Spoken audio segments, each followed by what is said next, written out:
Olá! Estamos de volta em mais uma live do Instituto Holderfer.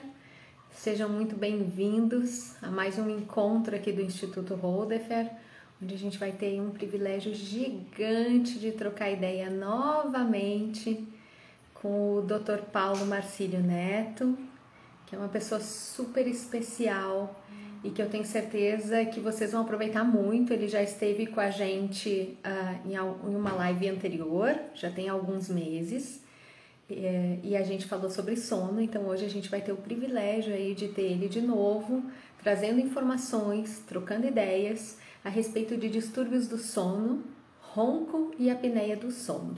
Então, vamos ver se eu consigo convidá-lo aqui para fazer parte. Ó, Dr. Paulo, já entra e eu apresento ele devidamente para vocês, tá bom? Vamos ver se a gente consegue conectar. Pronto. Aí! Olá, Dr. Olá, Paulo.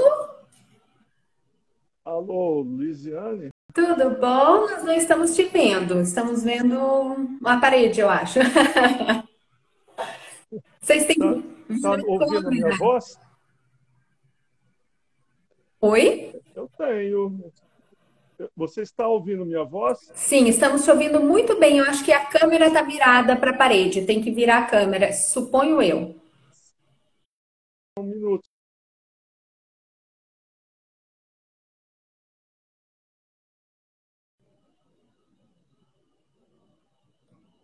Vamos lá, vamos ver se a gente consegue aí a conexão, gente.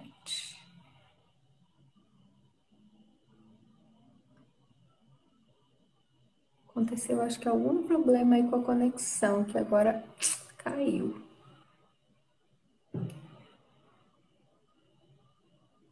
Pessoal, alô? Oi? Ih, Dr. Paulo caiu. Vamos ver se a gente consegue trazer ele de volta. Pronto.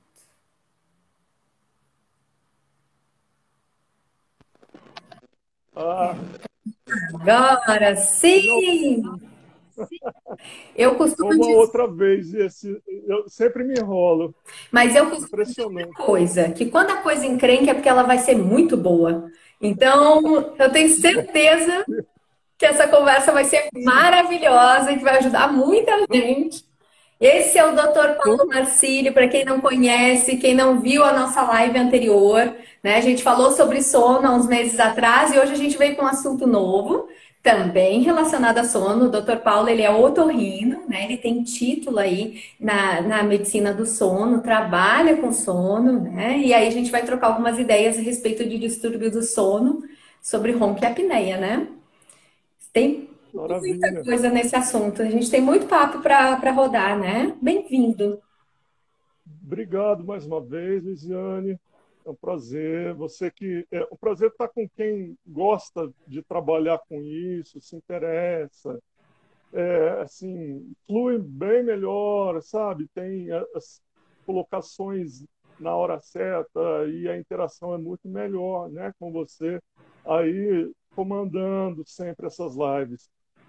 Sempre assisto as suas explanações uma vez por semana, aprendo muito e é muito útil para todo mundo isso que você faz.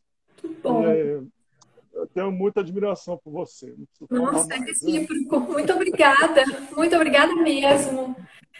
Eu vou Sem começar dúvida. então perguntando o que atrapalha o sono. É, É uma pergunta difícil, né? O que parece fácil, mas é difícil, porque todo mundo já tem um certo hábito de menosprezar o sono, não presta bem atenção em como se comporta durante o dia, e adquirindo hábitos nocivos para a qualidade do sono. Vamos dizer, o paciente não se prepara fidedignamente para uma boa noite de sono. Não é só deitar e dormir, ele tem que ter um pouquinho de, vamos dizer, de transição para que isso aconteça. Não basta desligar o plug da tomada, é diferente. E é A gente, importante a gente saber. manejar isso, né? No dia a dia. A gente O acha que que atrapalha, pensa em sono só na hora de dormir, né? Mas o sono é muito além pensa, da hora de dormir. é muito além. É algo que a gente tem que valorizar muito, porque isso, no fundo, pode estar influenciando o seu bem-estar, seu rendimento, a sua qualidade de vida. Tem algo, como eu já comentei, algo oculto por trás e ninguém está sabendo do que se trata. Eu mesmo, quando eu me formei em medicina, fiz otorrino, e a gente não tinha esses conhecimentos que a gente tem hoje, em nível da interação entre o sono e as doenças crônicas, o que a gente trabalha, o que a gente maneja, coisas mais simples, tudo tem interação com o sono. Então, é por isso que eu te digo, o que atrapalha talvez seja os maus hábitos que a gente tem durante o dia que influenciam nesse sono mais superficial ou profundo e a não efetividade de um sono reparador, né? Trazendo, por conseguinte, consequências no dia seguinte, falta de disposição e, e tudo que a gente já vai discutir ainda. Mas é por aí. E os maus hábitos, eu entendo que eles abrangem aí tanto questões físicas quanto questões comportamentais, vou usar esse termo, né? Alimentação, atividade física, quanto mentais. Né? Então, tudo Tudo, certo é mais ou tudo menos por aí, integrado. né? Tudo integrado, porque é um equilíbrio entre esses fatores, é uma interação importante. O sono que influencia no apetite, no excesso ou na falta, a atividade física que influencia no sono, e vira vamos dizer, um círculo que tem que estar funcionando de uma certa forma bem equilibrada consequentemente, a gente leva muito mais a sério essas orientações de dieta, de atividade física e menospreza o sono. E ainda existe essa mentalidade de que dormir é perda de tempo. Eu sinto muito, mas quem fala isso está desatualizado, não estuda mais, já está um pouco fora de época, né? Porque a ciência do sono ela evoluiu assim como um foguete, como um Verdade. homem foi à Lua em 10 anos, uma coisa muito rápida. E a gente hoje tem esses substratos de diagnóstico e terapia que a gente ajuda muito em todas as patologias, em 90% delas. E, consequentemente, a gente tem que tirar esses hábitos ruins no nosso dia a dia. Né? Tem que levar um pouco mais a sério esse foco em sono, porque daí vem o seu bem-estar, daí vem a sua saúde. Nunca vai estar completa se você não prestar bem atenção nisso, nesse foco. E o que, que então a gente poderia considerar que são os distúrbios do sono? Distúrbios ou transtornos, né, do sono, eles são situações relacionadas ao sono e que geralmente são um componente de sinais, sintomas que englobam síndromes ou doenças específicas. Então, a pesquisa ela foi aos poucos separando tudo o que se sabia em termos de manifestações durante o sono, comportamentos durante o sono, movimentos anormais e, e também a relação da insônia, a relação da sonolência com tudo isso e foi se construindo uma ciência em que foram determinados vários distúrbios do sono ou seja, foram identificados vários distúrbios do sono, várias doenças do sono, que são inerentes e separadas entre si, e que estavam ocultas numa caixa preta e ninguém conseguia abordar. Então, isso veio da metade do século passado para cá, né? A Associação Americana do Sono, a ASME, né? Sleep Medicine Academy, ela que construiu com seus cientistas essa separação e critérios de distúrbios do sono, como se fosse determinar. A gente tem o DSM, né, que é a classificação dos distúrbios mentais, é praticamente como se fosse um DSM, mas em nível de sono. E conseguimos, aos poucos, irmos assim, melhorando cada vez mais esses critérios. Esses critérios estão bem disponíveis num manual, é um manual da Classificação Internacional dos Distúrbios do Sono, que lá é como se fosse a referência de todas as dúvidas que você quiser tirar a respeito desses distúrbios. Você pensou em insônia, você vai ler os critérios e toda a classificação e abordagem como você deve fazer a respeito. Então, temos muitos distúrbios, são classificados em basicamente 5 classes, né? A classe que na live passada nós já comentamos foi a insônia, os distúrbios do ritmo circadiano, que são distúrbios do desarranjo de fase, né? Os distúrbios respiratórios do sono, que a gente vai abordar assim, um pouco mais enfaticamente hoje, os distúrbios centrais do sono, doenças neurológicas, basicamente, e distúrbios de parassonias, né? São os distúrbios de comportamento do sono, e de 5, não, 6, os distúrbios de movimento do sono também, síndrome de pernas inquietas, bruxismo e outros. Então, está distúrbios do sono... Para as próximas lives, devo dizer... Sim, tem muito assunto demais. E é muito, para quem gosta, é um prato cheio. É um prato cheio. Tem uma coisa que é muito comum a gente ouvir, assim, as pessoas relatarem que ou elas roncam, alguém contou, obviamente, alguém que elas roncam, ou o marido ronca, ou o filho ronca, às vezes até o cachorro ronca, né? E a gente acha, às vezes, muito natural roncar. A gente talvez procure ajuda quando alguém se incomoda com o ronco. Roncar é normal? Não, não é normal. Essa é uma coisa que a gente aprendeu a achar que é normal, mas não é normal. E o que que é o ronco? O que a gente poderia considerar que é o ronco?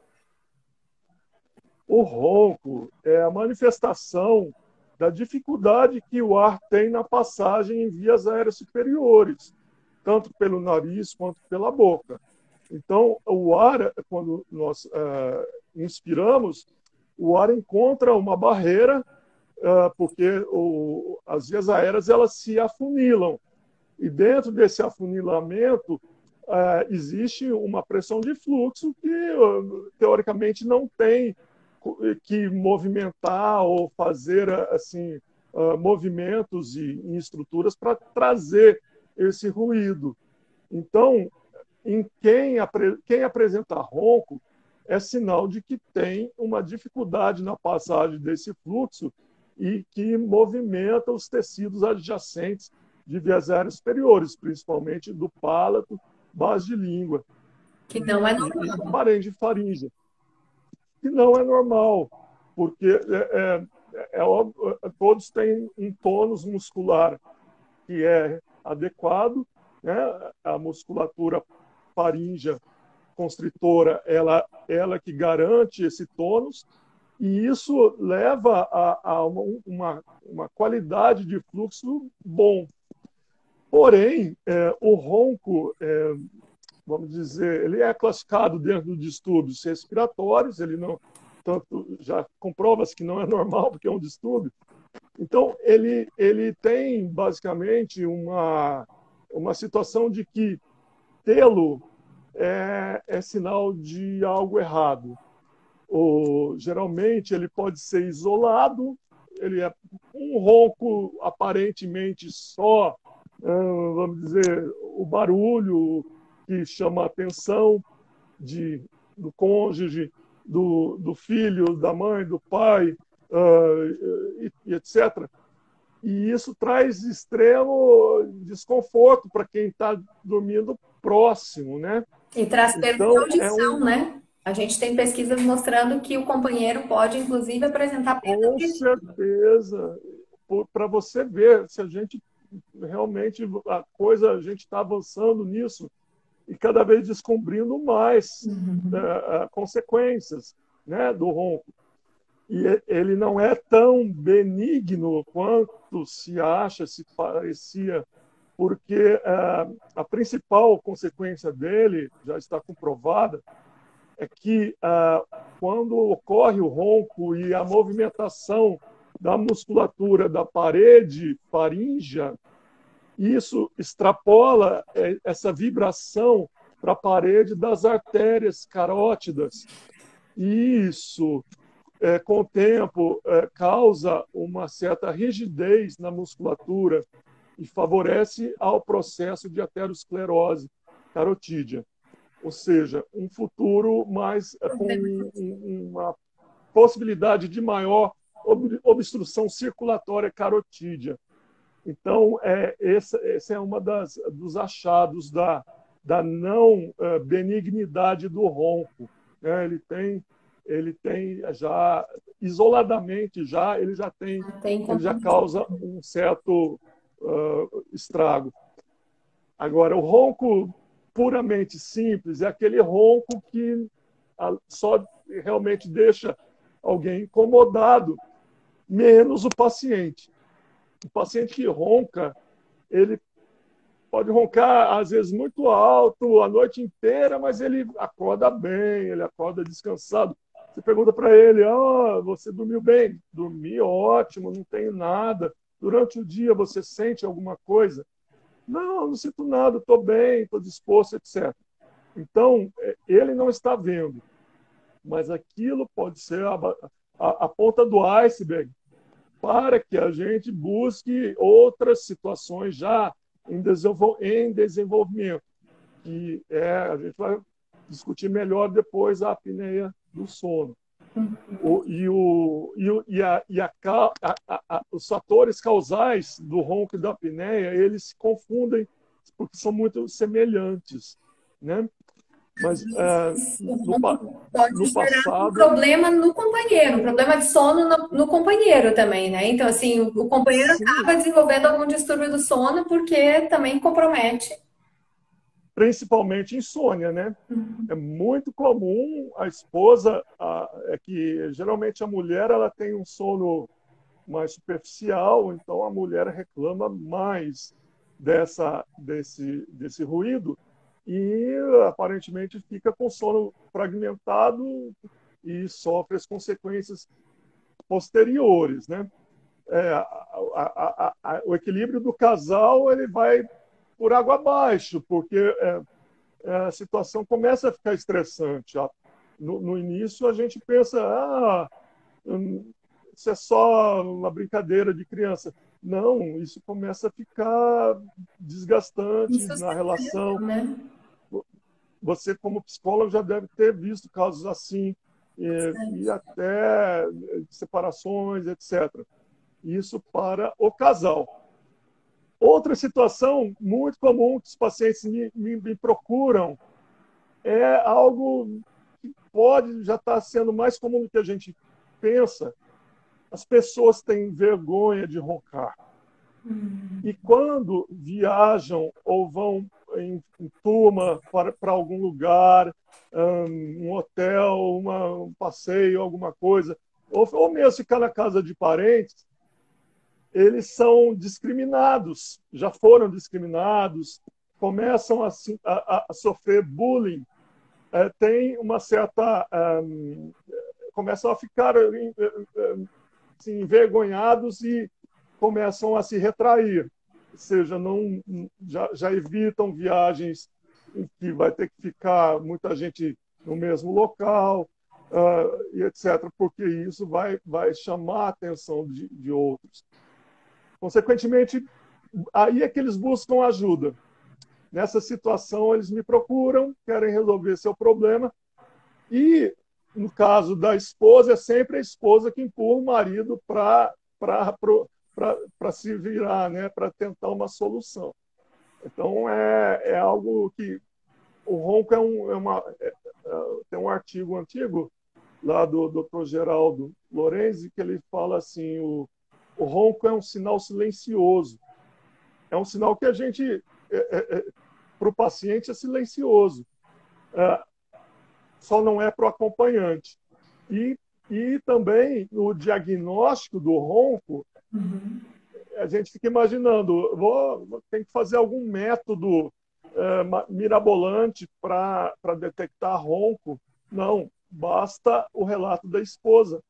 A esposa vai me dizer, não precisa falar, né, é a comprovação, né? E é bom quando o paciente grava através do vídeo, ele pode também instalar um app de celular que traz essa captação do ronco, já tem algo mais direcionado para isso. Mas, em suma, o ronco ele é enquadrado, vamos dizer, como ronco primário, quando ele só realmente, quando ele não atrapalha o paciente, ele está incomodando o acompanhante. Fora, então, A gente pode dizer que é mais comum em homem? Fiquei com essa pulga atrás da orelha. sim, é comum, mais comum em homens, cerca de 40% dos homens, cerca de 12% em crianças. Em crianças, a etiologia é a hipertrofia de amígdalas e adenoides, associada também à obstrução nasal por rinite, por desvio de septo, por alguma outra patologia nasal, ou de má formação de ossos da face, ou sindrômica. Então, isso pode trazer mais ronco em criança, mas geralmente a criança, em torno de 12%, tem ronco. Quando tem ronco, a gente é obrigatório, é mandatório investigar. Mas voltando, o homem realmente a porcentagem é muito maior. A mulher ronca também, geralmente após o período de menopausa, tá? Em que a mudança hormonal é realmente uma virada nessa construção de hormônios, e depois ela reduz bastante a tonicidade muscular da parede faríngea e ronca tal como o homem. É uma coisa muito comum, aparentemente, fim da quarta década, começo da quinta década. O ronco, mas é comum, é natural, é evolução natural. O que seriam causas do ronco? Sobrepeso, mulher grávida, por exemplo, é muito comum dizer que quando engravida, às vezes ronca, postura que dorme. O que poderia estar relacionado aí à causa desse ronco? A causa de ronco, geralmente, são mais variadas, né? Não tem uma causa específica. Mas, basicamente, quando o paciente tem uma redução do fluxo do tônus da parede faríngea, né? E doenças que estão associadas, vamos dizer, o paciente tem refluxo, ele já tem uma manifestação de ronco pelo edema, se ele tem hipotireoidismo, ele tem um tônus mais reduzido, né? Se ele tem alguma neuropatia, vamos dizer, se ele já tem o uso de medicações psíquicas ou neurológicas que trazem a redução desse tônus, né? Se ele é tabagista, o processo inflamatório crônico da mucosa, né? A bebida alcoólica também, porque a bebida alcoólica é muito típica da associação com o homem de tomar aquela cerveja e tal, e aquilo traz uma redução do tônus e, consequentemente, aquela flacidez de tecido mole, ela se exacerba momentaneamente, né?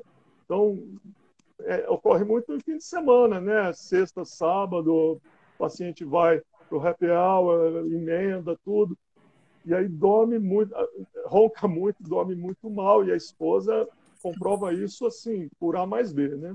É verdade.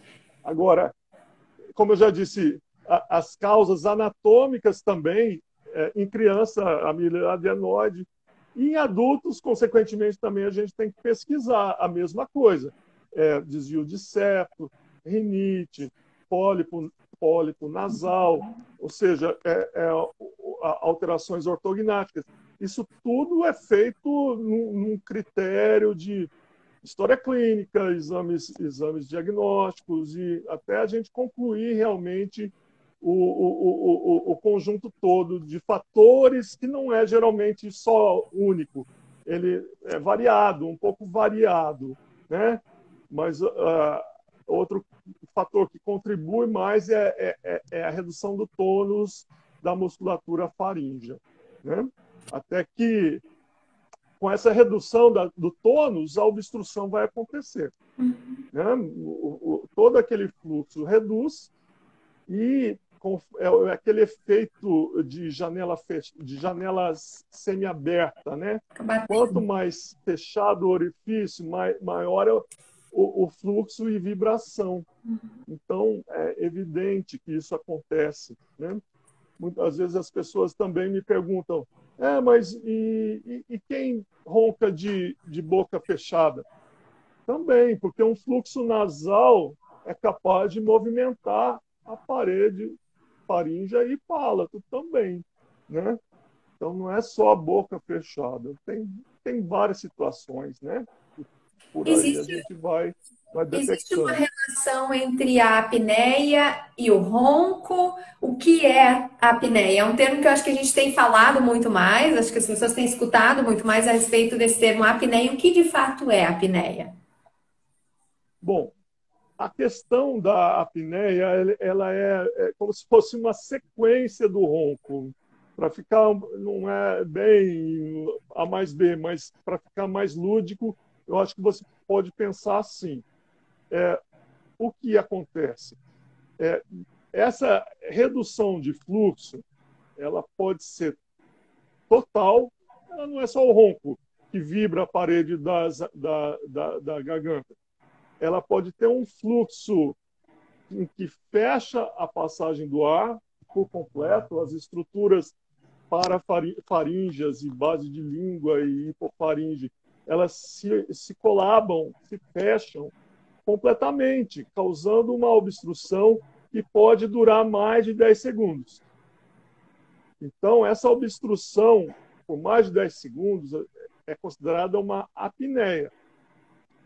E, consequentemente, no sono, durante o sono, a apneia do sono.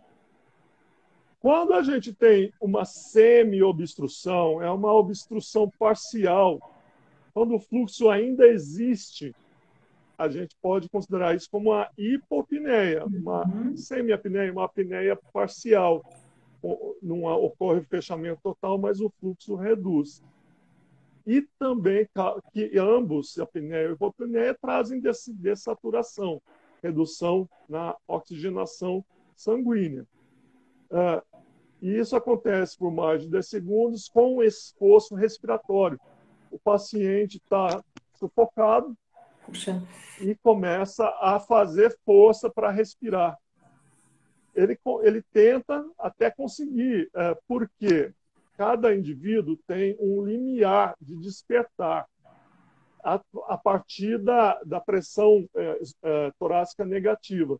Então, às vezes, é preciso uma pressão negativa um tempo maior para que as vias aéreas elas se abram espontaneamente. É um reflexo que acontece em centro respiratório do sono, com variações de oxigênio, de CO2, de gás carbônico, e também baroreceptores. Então, isso tudo funcionando e a gente constatando que tem oxigênio em débito, o organismo ele responde, o cérebro responde com uma respiração de resgate, ou seja, ele vai respirar subitamente e automaticamente ele desperta. Ele está dormindo e ele desperta. Essa é a fisiologia do processo. Quando ele desperta, ele superficializa o sono.